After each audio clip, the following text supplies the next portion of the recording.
இப்ப இந்த அசிங்க வேற. பெத்த பொண்ண நீயே அப்பதா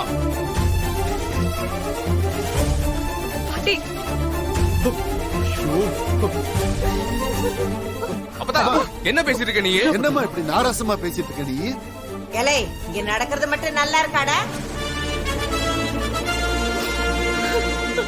அம்மா சத்தியமா அவரை தாலி கட்ட நான் சொல்லலம்மா.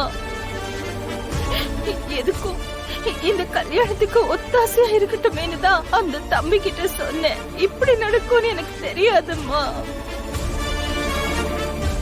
பாட்டி இப்படிலாம் ஆகணும் நாங்க யாருமே எதிர்பார்க்கல. எங்க அம்மா அப்படி யோசிக்கிறவங்களும் இல்ல. அவங்க அப்படிலாம் பேசாதீங்க. ஏய் பாப்பா, ஓ அம்மாளை பத்தி எனக்கு நல்லாவே தெரியும். ஏய் சுமதி, உன் புருஷன் உன்னை விட்டு ஓடி எல்லாம் போவல, நீதான் ஓட போ வச்சிருக்க.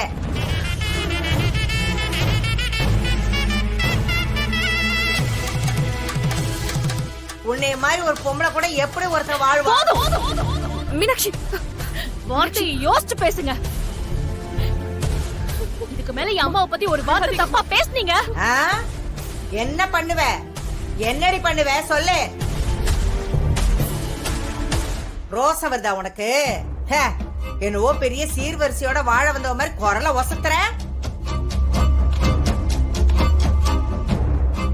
இப்படி தொங்க விட்டுக்கிட்டு நிக்கிறியே, இது அடுத்தவன் வாங்கின தாலி. இதாவ உனக்கு ஓசியில கட்டியிருக்கேன். உனக்கெல்லாம் பேசுறதுக்கு தகுதியே இல்ல.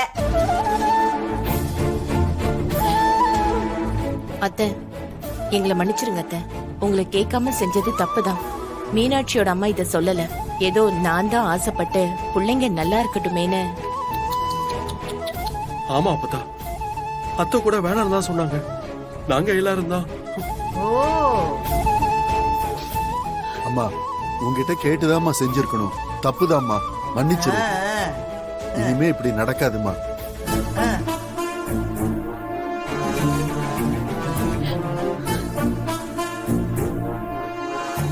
இத பாத்துக்கங்க, இதுதான் முதலும் கடைசியுமா இருக்கணும்.